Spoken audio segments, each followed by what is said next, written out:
Hello everyone, welcome my channel Pooja Turia classes and blogs. देखिए, मैं आपके साथ थर्ड चैप्टर की वीडियो लेकर आई हूँ, that is computer languages and software. वैसे तो मैंने आपको लैंग्वेजेस और सॉफ्टवेयर के बारे में पहले ही वीडियो दे दी थी, लेकिन कुछ students according to the book confuse थे। ठीक है, उनको ये समझ में नहीं आ रहा था कि मैम ये किसके अंदर आएगा, ये कैसे करना है, क्योंकि मेरी वो दो वीडियो अलग अलग थी। एक में मैंने सिस्टम सॉफ्टवेयर का एग्जांपल लिया हुआ था और एक में मैंने लैंग्वेजेस का अलग से लिया हुआ था, बट ये नहीं बताया था कि लो लेवल है हाई लेवल है, जिस वजह से बच्चे थोड़े कंफ्यूज हो रहे थे। तो उन्हीं के कहने पर मैं दोबारा से वीडियो आपको बना देती हूँ, बट डिफरेंस इतना है, इस बार मैं डायरेक्टली आपको बुक से वीडियो दे रही हूँ।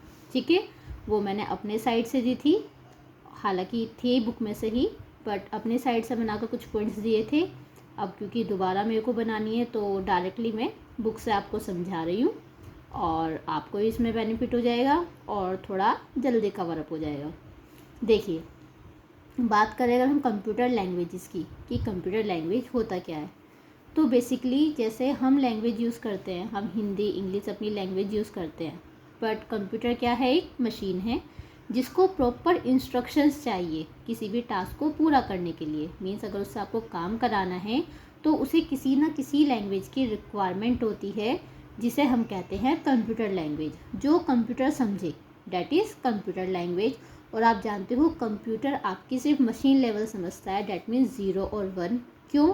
क्योंकि मैंने आपको बताया था, आपका जो कंप्यूटर होता है वो डिजिटल होता है और डिजिटल जो रीड करता है इंस्ट्रक्शंस वो 0 और 1 के फॉर्म में रीड करता है। तो देखिए, यहाँ भी वो यही कह रहा है, these instructions have to be given in some type of computer language. Means उनको जो इंस्ट्रक्शन दी जाती है किसी एक लैंग्वेज में दी जाती है। A set of instruction in a computer language is called a program. आप इस लाइन को अंडरलाइन कर सकते हैं, बिकॉज आपसे पूछा जाता है कि व्हाट इज़ प्रोग्राम, कि प्रोग्राम होता क्या है। ठीक है, तो set of instructions of a computer language is called a programme.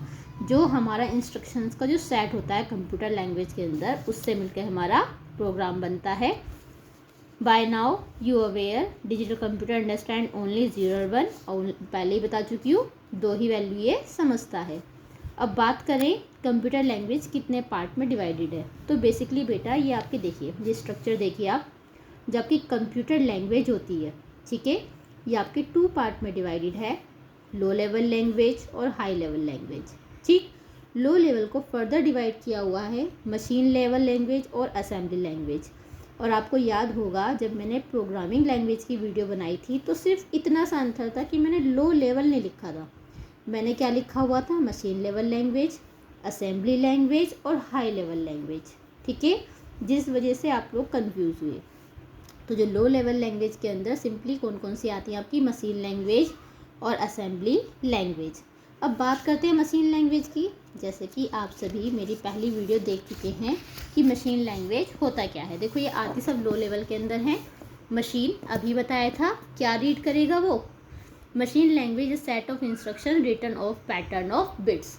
बताया था 0 और 1 की जो फॉर्म होती है, अच्छा 0 और 1 को हम बिट्स बोलते हैं। ठीक है, this means that each instruction will be a series of 0 and 1, ठीक, विच extremely difficult to right.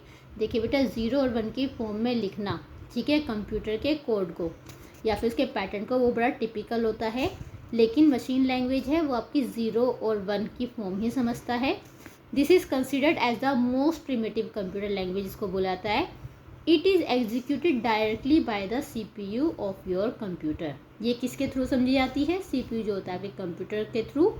Understand the instruction without any kind of translation और कन्वर्जन। जैसे मैंने आपको एक ट्रांसलेटर बताया था कि कंपाइलर होते हैं, असेंबलर होते हैं, उनके बिना ही डायरेक्टली ये कन्वर्ट किए बिना ही 0 और 1 की फॉर्म में होती है, मीन्स से कन्वर्ट करने की जरूरत नहीं है।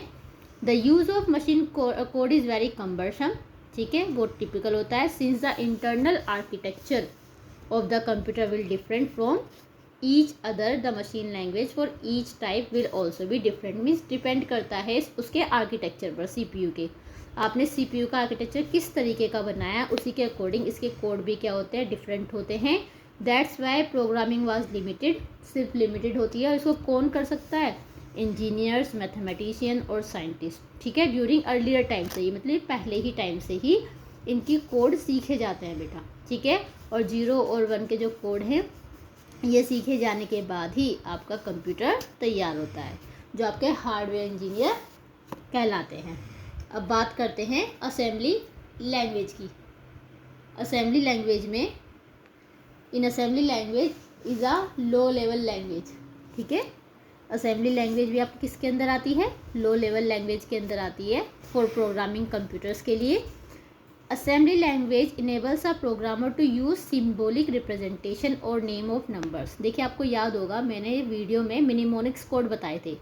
मिनीमोनिक्स कोड क्या होते हैं? आपको जो हार्डवेयर है कुछ नंबर्स को पढ़ता है, ठीक है, शॉर्ट फॉर्म में, जिनको हम बोलते हैं मिनीमोनिक्स। तो देखो यहाँ भी यही कह रखा है, this representation is usually defined by the hardware manufacturer. Means जो हार्डवेयर का जो मैन्युफैक्चर होता है, जो करते हैं उसको तैयार, ठीक, वो किसी कोड में उसकी चीज़ों को रीड करते हैं, जिसे हम क्या बोलते हैं? मिनीमोनिक्स। जैसे आपका कीबोर्ड है, ठीक है, कीबोर्ड से आप जब कोई वैल्यू एंटर प्रेस करते हैं तो सीपीयू उसको रीड करता है। तो वो जो कोड रीड करेगा, ठीक है, वो हार्डवेयर का मैन्युफैक्चरर पार्ट होगा, जिसको हम बोलते हैं असेंबली लैंग्वेज। असेंबली लैंग्वेज क्या करता है? मशीन लैंग्वेज में कन्वर्ट करता है। मीन्स जैसे कीबोर्ड है, कीबोर्ड से आपने नंबर प्रेस किया तो सीपीयू के पास जाएगा, एग्जीक्यूट करेगा। तो वो जो हम कोड नंबर डालते हैं मिनीमोनिक्स के फॉर्म में, ठीक, इनको हम बोलते हैं मिनीमोनिक्स। और जो आपका सीपीयू रीड करता है और फिर उसको मशीन लैंग्वेज में कन्वर्ट कर देता है। मीन्स आपके ए जेड ये जो होते हैं इनको मशीन लैंग्वेज में कन्वर्ट करता है, उसके बाद आपका आउटपुट आता है। Assembly language first develop by in 1950 में डेवलप की गई थी and were called as second generation. इसको बोला जाता है, असेंबली लैंग्वेज को सेकेंड जनरेशन भी बोला जाता है। Each CPU has its own machine language. देखो यहाँ पर भी वही बात कह रहा है कि हर एक सीपीयू की अपनी एक मशीन लैंग्वेज होती है and assembly language due to the difference into the internal make of the computer. और सेम असेंबली लैंग्वेज होती है। असेंबली समझो, असेंबल करने से आपका कीबोर्ड हुआ, ठीक है, वैल्यूज रीड करता है, तो उसको रीड असेंबली से किस पे जाती है? सीपीयू पर, ठीक, किस कोड के थ्रू? असेंबली लैंग्वेज के थ्रू। तो मशीन कोड उसको क्या कर देता है? कन्वर्ट कर देता है। As it is machine dependent, ये क्योंकि मशीन पर डिपेंड होती है। The programmer should have detail knowledge of the architecture of the computer. इसलिए प्रोग्रामर को पूरी नॉलेज होनी चाहिए किसके बारे में? मशीन, मतलब डिपेंड होता है वो उस पर, मशीन के बारे में पूरी नॉलेज होनी चाहिए, तब जाकर आपकी मशीन लैंग्वेज या फिर असेंबली वो तैयार होती है। अब बात करते हैं high level language. High level language मैं आपको ऑलरेडी बता चुकी हूँ, ठीक है। High level language instructions English like language होती हैं, जैसा आप इंग्लिश वर्ड्स यूज़ करते हैं सेम ऐसी इंग्लिश लैंग्वेज होती हैं। High level language deal with variable होते हैं, एरे होते हैं, कॉम्प्लेक्स अर्थमेटिक होती हैं, बूलियन एक्सप्रेशंस होते हैं, ठीक है। हम इसमें step by step value use करते हैं, ठीक है। ये रिलेटिवली ईजियर होती है किसके कंपैरिजन में? लो लेवल, मतलब लो लेवल को लिखना टिपिकल है, ठीक है। और even high level language means आप हाई लेवल लैंग्वेज को इजीली समझ सकते हो as compare to low level language. क्यों? क्योंकि वो सिर्फ 0 और 1 की फॉर्म में होती है, लेकिन हाई लेवल लैंग्वेज में आप इंग्लिश फॉर्म यूज़ करते हो। The language are not machine dependent, ये मशीन डिपेंडेंट नहीं होती।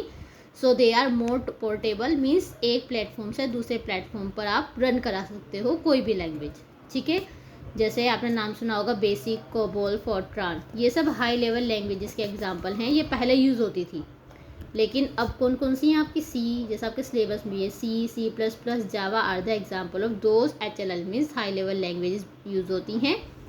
डेवलप इन 1956 में one of the first HLL that was a great success was Fortran, ठीक है। फोर्ट्रान की फुल फॉर्म में बेटा ये फॉर्मूला, सॉरी मेरी पेन करनी भी टूट गई फोर्ट्रान की फुल फॉर्म है फॉर्मूला ट्रांसलेटर, ठीक है। सबसे पहली जो आपकी हाई लेवल लैंग्वेज बनी थी, ठीक है, डेवलप हुई थी 1956 में, वो थी फोर्ट्रान। और ये बेसिकली किसके लिए यूज होती थी? मैथमेटिकल और साइंटिफिक एप्लीकेशन के लिए। क्लियर? उसके बाद कोबोल आई, ठीक है। कोबोल 1959 में आई, बिजनेस एप्लीकेशन, जो बिजनेस की एप्लीकेशंस होती हैं उन्हें बनाने के लिए यूज़ की गई। फिर बेसिक आई, ठीक है, बेसिक अ प्रोग्रामिंग लैंग्वेज, ये भी प्रोग्रामिंग लैंग्वेज है। मीन्स जैसे आप नर्सरी में कुछ क्लास पढ़ना शुरू करते हैं ना, सेम ऐसे ही बेसिक था इनमें कि कुछ सीखने के लिए पहले आप बेसिक शुरू करेंगे। वो 1965 में आई, फिर इनिशियली धीरे धीरे और सब लैंग्वेज आती चली गई। 1970 में most popular language for the personal computer, means सबके लिए। फिर कोबोल हो गई, फिर C++, जावा, ये सब क्या हो गई, पॉपुलर हो गई। क्यों? इनके बाद एक के बाद इनमें फीचर्स बढ़ते चले गए और इनका यूज़ करना ईजी होता गया। ठीक है। फिर 4GL इज 4 जनरेशन, ये कब से कब तक की मानी जाती है? 1970 से 1990 तक। और 4GL 4th जनरेशन है, प्रोग्रामिंग लैंग्वेज है। Environment develop by specific purpose, किसी स्पेसिफिक पर्पस को काम करने के लिए यूज़ की जाती है। कमर्शियल है, बिजनेस सॉफ्टवेयर है, मीन्स आप किसी भी, आपको बिजनेस का कोई सॉफ्टवेयर बनवाना है, कमर्शियल बनवाना है, तो आप इसमें डिज़ाइन करा सकते हैं। जैसे लैंग्वेज आप समझ रहे होंगे, जैसे आपकी वेबसाइट होती है, ठीक है, आपका कोई भी सॉफ्टवेयर होता है, उसे बनाने के लिए बेटा जिस लैंग्वेज की हमारी रिक्वायरमेंट होती है उसको बोलते हैं हम हाई लेवल लैंग्वेज। जैसे अपने अपने आसपास से सुना होगा कि आपके घर में कोई C सीख रहा है, कोई जावा सीख रहा है, कोई C#, PHP, ये सब हाई लेवल लैंग्वेज में आती है, जिसके थ्रू आपके सॉफ्टवेयर तैयार किए जाते हैं। इवन आपके जैसे फ़ोन की ऐप होती हैं, आप ऐप यूज़ करते हो, प्ले स्टोर यूज़ करते हो, गेमिंग कोई ऐप यूज़ कर रहे हो, कोई कॉमर्शियल आप जैसे अमेज़ोन हुआ, आपका फ्लिपकार्ट हुआ, आप उनको यूज़ कर रहे हो, तो आपने क्या सोचा है वो बना किससे होगा? तो वो किससे बना होता है? आपकी हाई लेवल लैंग्वेजेस में जो आप यूज़ करते हो, C हुआ, जावा हुआ, C# हुआ, इनके थ्रू ही आपके सॉफ्टवेयर तैयार किए जाते हैं। इसीलिए इनको कहा जाता है कमर्शियल बिजनेस सॉफ्टवेयर। ठीक है। There are different types of 4GL, बहुत तरीके की आपकी 4GLs हैं। ठीक है। ओ इंक भी मेरी बुक पर आ गई है, देखो मैंने ध्यान ही नहीं दिया है। ठीक है। चलिए, और ये इजी क्रिएशन होता है, फ्लेक्सिबल होती है। ठीक है, आप इसको इजीली यूज़ कर सकते हो और एडिटिंग कर सकते हो, डेटा मैनेज कर सकते हो, सारा काम आप 4GL में कर सकते हैं। क्लियर? तो ये मैंने लैंग्वेजेस का पार्ट पढ़ा दिया है। उसके बाद ये जनरेशन्स ऑफ लैंग्वेज है कि फर्स्ट जनरेशन में क्या आया है ना, ये लिखा हुआ है, the various languages are divided into 5 generation. ठीक है, देखो ये 5 जनरेशन में आपकी डिवाइडेड है। मशीन लैंग्वेज या मशीन कोड आपकी फर्स्ट जनरेशन में आई थी। असेंबली लैंग्वेज आपकी सेकंड जनरेशन में है। फिर थर्ड जनरेशन में आपकी हाई लेवल लैंग्वेज है। फोर्थ जनरेशन में ये आपकी फ्रेंडली और पोर्टेबल हो गई है, ये जो C++, जावा ये। और फिफ्थ जनरेशन आर्टिफिशियल इंटेलिजेंस, आपने सुना होगा ना, जैसे ये रोबोटिक्स जो वर्क करता है, फ्यूजी लॉजिक होते हैं, ये सब किस में आता है? आपका फिफ्थ जनरेशन में। ठीक है। तो देखिए मैंने सिर्फ ये लैंग्वेजेस की आपकी वीडियो बना दी है। अब देखो फिर आता है क्लासिफिकेशन ऑफ कंप्यूटर सॉफ्टवेयर। देखो इसकी वीडियो मैं शॉर्ट में बता रही हूँ यहाँ पर, आप अब वीडियो से समझ जाएंगे। इसकी वीडियो मैं आपको दे चुकी हूँ कि सॉफ्टवेयर आपके 3 टाइप के होते हैं, सिस्टम सॉफ्टवेयर, यूटिलिटी सॉफ्टवेयर और एप्लीकेशन सॉफ्टवेयर। सिस्टम सॉफ्टवेयर के अंदर कंपाइलर, इंटरप्रेटर बता चुकी हूँ, असेंबलर भी बता चुकी हूँ, ऑपरेटिंग सिस्टम भी बता चुकी हूँ कि ये आपके सिस्टम सॉफ्टवेयर होते हैं, जिनके बिना आपका सिस्टम सॉफ्टवेयर काम करेगा ही नहीं, जिसके बिना सिस्टम चलेगा ही नहीं जब तक आपके कंप्यूटर में कंपाइलर, असेंबलर या ऑपरेटिंग सिस्टम नहीं होगा। एक बताया था मैंने एप्लीकेशन सॉफ्टवेयर। एप्लीकेशन सॉफ्टवेयर वो सॉफ्टवेयर होते हैं जो किसी स्पेसिफिक टास्क को करने के लिए यूज़ किए जाते हैं। ठीक है, मीन्स कोई स्पेशल आपको काम जिससे आपको करना है, माइक्रोसॉफ्ट ऑफिस है। ठीक है, माइक्रोसॉफ्ट ऑफिस में आपका क्या क्या होता है? वर्ड होता है, एक्सेल होता है, पावर पॉइंट होता है। सबके तीनों के अलग अलग काम है, वो मैंडेटरी तो है नहीं, अगर आपको ज़रूरत है तो आप बनाएंगे वरना नहीं बनाएंगे। तो एप्लीकेशन सॉफ्टवेयर क्या हुआ? किसी स्पेशल टास्क को परफॉर्म करने के लिए जिन सॉफ्टवेयर की रिक्वायरमेंट होती है, that is your application software. जैसे एक DTP होता है, डेस्कटॉप पब्लिशिंग। ठीक है, आप मीडिया में उसको यूज़ करते हैं, वो आपने देखा हो ना पेपर में जो कटिंग आती है, छोटे छोटे बॉक्स में लिखी होती है, तो वो मैटर को मैनेज करना, ठीक है, वो DTP का काम होता है। तो वो भी क्या हुआ? आपका एप्लीकेशन सॉफ्टवेयर हुआ। आप ये मिंत्रा की ऐप होती है, अमेज़ोन होती है, तो ये किसी पर्टिकुलर काम को करने के लिए यूज़ की जाती है ना, मीन्स वो वर्क जो किसी पर्टिकुलर काम को करने के लिए यूज़ किया जाता है, वो सॉफ्टवेयर आपका एप्लीकेशन कहलाता है। और एप्लीकेशन हमेशा डिपेंड करेगा सिस्टम सॉफ्टवेयर पर। देखो मैं आपको का ईजी सा एग्जांपल समझाती हूँ। जैसे आपके घर में टीवी होता है, ठीक, जब आप टीवी को ऑन करते हैं, जब तक उसमें केबल कनेक्शन नहीं होगा, जैसे डैन का हुआ, गैलेक्सी हुआ, तो वो तो हो गया क्या? आपका सिस्टम सॉफ्टवेयर। ठीक, उसके बिना आपका टीवी नहीं चलेगा। और जब आप उसमें क्या डाल लेते हैं, चैनल नंबर आते हैं आपके, जैसे सोनी आया, जी सिनेमा आया, ठीक है, और सारे चैनल है, जी अनमोल, तो वो क्या हो गया आपका एप्लीकेशन सॉफ्टवेयर। मीन्स जब तक आपके सिस्टम में ये गैलेक्सी नहीं होगा या डैन नहीं होगा, जो मीन्स जब तक केबल कनेक्शन नहीं होगा तब तक आप अपने कोई भी चैनल नहीं देख सकते। तो सेम वे कंप्यूटर सॉफ्टवेयर के अंदर जब तक आपके अंदर कंपाइलर, इंटरप्रेटर या ये मतलब सिस्टम सॉफ्टवेयर नहीं होगा तब तक आपका एप्लीकेशन सॉफ्टवेयर रन नहीं करेगा। इसीलिए एप्लीकेशन सॉफ्टवेयर किस पे डिपेंड करता है, आपके सिस्टम सॉफ्टवेयर पर। अब आपको आई थिंक एग्जांपल से ये बात क्लियर हो गई होगी, और ये मैंने आपको शॉर्ट में समझाया है। इसकी वीडियो ऑलरेडी मैं आपको दे चुकी हूँ, मैं आपको डिस्क्रिप्शन बॉक्स में मेंशन कर दूँगी, इसके बाद आप वो वीडियो देख लेना, फिर आपको ईजीली समझ में आ जाएगा। एक देखिए यूटिलिटी सॉफ्टवेयर। यूटिलिटी सॉफ्टवेयर मैं यहीं पर ही बता देती हूँ।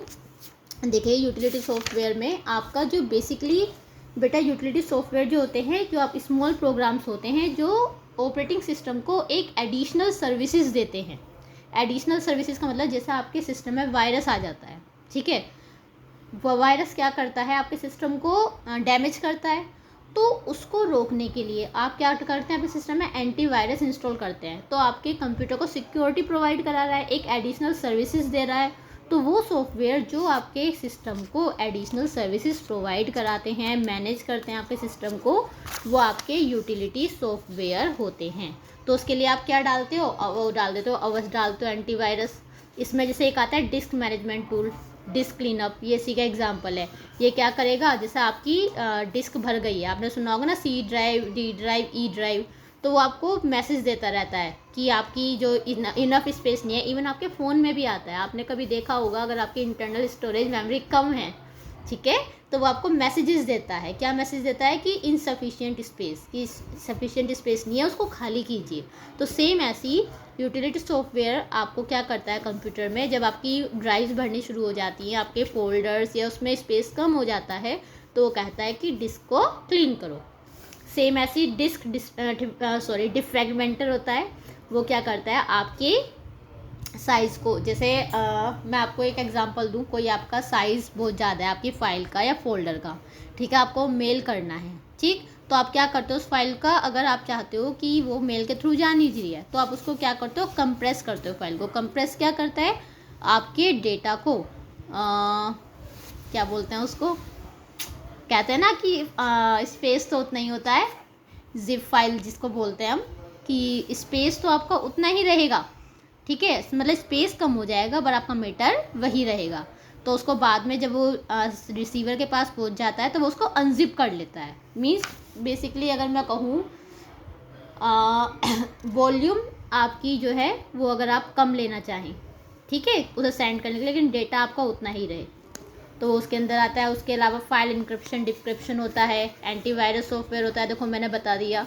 तो ये सब उसी के एग्जांपल हैं यूटिलिटी सॉफ्टवेयर के बारे में, ठीक है।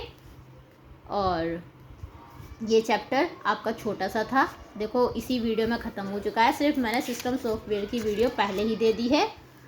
आप अपने एग्जांपल पढ़ लेना कि कस्टमाइज सॉफ्टवेयर, अगर आपको समझ में ना आए तो आप बता देना, मैं इसकी वीडियो फिर अलग से बना दूँगी, क्योंकि एप्लीकेशन सॉफ्टवेयर भी दो तरीके का है, जनरल पर्पस और कस्टमाइज। जनरल कौन से होते हैं, कस्टमाइज कौन से होते हैं, अगर आपको ये पढ़ के नहीं पता चले तो बता देना। देखो नाम से पता चल रहा है कस्टमाइज, जैसे पर्सनलाइज आप कोई चीज़ बनवाते हैं ना, सेम ऐसी कस्टमाइज मीन्स आपको स्कूल के लिए कोई वेबसाइट बनवानी है अपनी, जिस पर आप अपना रजिस्ट्रेशन कर सकते हैं, अपनी फ़ीस जमा कर सकते हैं, ठीक है, या फिर कोई ऑफिस है, ऑफिस के अंदर आपको अपना मैनेजमेंट रखना है, बिलिंग सिस्टम रखना है, रिजर्वेशन कराना है, तो वो हो गया कस्टमाइज। कस्टमाइज मीन्स अपने अकॉर्डिंग आप चेंजेस कराना चाहते हैं, ठीक। और जनरल पर्पस मीन्स जो सभी के लिए जनरल यूज़ होता है, जैसा ये बताया था मैंने, DTP हुआ, MS वर्ड हुआ, डेटाबेस मैनेजमेंट सिस्टम हुआ। डेटाबेस मैनेजमेंट सिस्टम क्या होता है, सपोज़ हमारे स्कूल है, स्कूल के अंदर हज़ारों बच्चे हैं, स्टाफ मेंबर्स हैं, उनका हमें रिकॉर्ड रखना है, ठीक है, पर्टिकुलरली, तो हम डेटाबेस मैनेजमेंट सिस्टम के अंदर उसका रिकॉर्ड रख सकते हैं। देखो नाम से समझ में आता है general purpose. General purpose mean जो सबके लिए सेम हो, ऐसा software that is your general purpose. Customize means जो सिर्फ आपको अपने यूज़ के लिए चाहिए। अपने यूज़ के लिए आप उसमें कुछ चेंजेस कराना चाह रहे हैं, that is your customize business software. तो ये इसके नाम दे रखे हैं। देखो एग्जाम्पल में कुछ भी हो सकता है, इवन हॉस्पिटल का भी हो सकता है, जो आपका मन करे आप वो एग्जाम्पल भी कस्टमाइज में ले सकते हैं, ठीक है। और सिस्टम सॉफ्टवेयर बता ही चुकी हूँ, असेंबलर, कंपाइलर, इंटरप्रेटर। मैं इसका डिस्क्रिप्शन बॉक्स में लिंक डाल दूँगी, आप वहाँ से पढ़ लीजिएगा। तो बेसिकली आपका चैप्टर कंप्लीट हो गया है। चलो एक लगे हाथ ये बात बताती हूँ, कैरेक्टर यूज़र इंटरफेस, या फिर रहने दीजिए, ये आगे चैप्टर आएगा मैं तब बता दूँगी।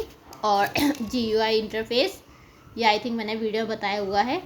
कैरेक्टर यूज़र इंटरफेस वो होता है जिसमें बेटा हम माउस का यूज़ नहीं करते। जैसे सबसे पहला ऑपरेटिंग सिस्टम आया था आपका डोस, डिस्क ऑपरेटिंग सिस्टम, उसमें आप सारा काम कमांड्स के थ्रू करते थे, उसमें हम माउस का यूज़ नहीं करते थे। अगर आपको सिस्टम स्टार्ट भी करना है, स्टार्ट करने के बाद कोई फाइल या फोल्डर ओपन करने होते थे तो उसके लिए आपको कमांड याद रखनी पड़ती थी, जो बहुत टिपिकल होता था याद रखने के लिए। लेकिन जैसे ही माउस आया, अब आप क्या करते हो, माउस से क्रॉस करते हो, मिनिमाइज़ करते हो, ड्रैग एंड ड्रॉप करते हो, डिलीट कर देते हो, तो कोई कमांड याद रखने की ज़रूरत नहीं है। तो that is your GUI face, means graphical user interface. मतलब ग्राफिकल मीन्स जिसमें माउस के थ्रू काम करते हो, ग्राफिक्स मतलब जो आपको दिखाई देती है चीज़ें कि यहाँ से कट करना है, यहाँ से मिनिमाइज़ करना है या डिलीट करना है। और कैरेक्टर मीन्स कैरेक्टर समझ जाओ जिसमें आपको कमांड एंटर करनी होती हैं। कैरेक्टर यूज़र इंटरफेस हम दो में ही यूज़ करते थे, यूनिक्स और डोज, और एक लाइनेक्स में भी यूज़ कर सकते हैं। पर लाइनेक्स आपका ऐसा सिस्टम है जिसमें आप GUI और CUI दोनों यूज़ करते हैं, ठीक है। चलिए वीडियो लेंथी होती जा रही है, फिर आपको समझ में नहीं आएगा। बनाना तो मुझे एक ही था लैंग्वेजेस, पर मैं आगे तक पहुंच गई हूँ, तो ये आप देख लीजिएगा। अब भी अगर इसमें कोई चीज़ ना समझ में आए तो प्लीज़ मैसेज कर दीजिएगा, वहीं चाहे कमेंट बॉक्स में डाल दीजिएगा। अदरवाइज़ फिर मैं इसका सॉल्यूशन आपको नेक्स्ट डे या 2-3 दिन के अंदर आपको सॉल्यूशन मिल जाएगा, ठीक है। चलिए आज के लिए इतना ही। Goodbye to all of you, take care.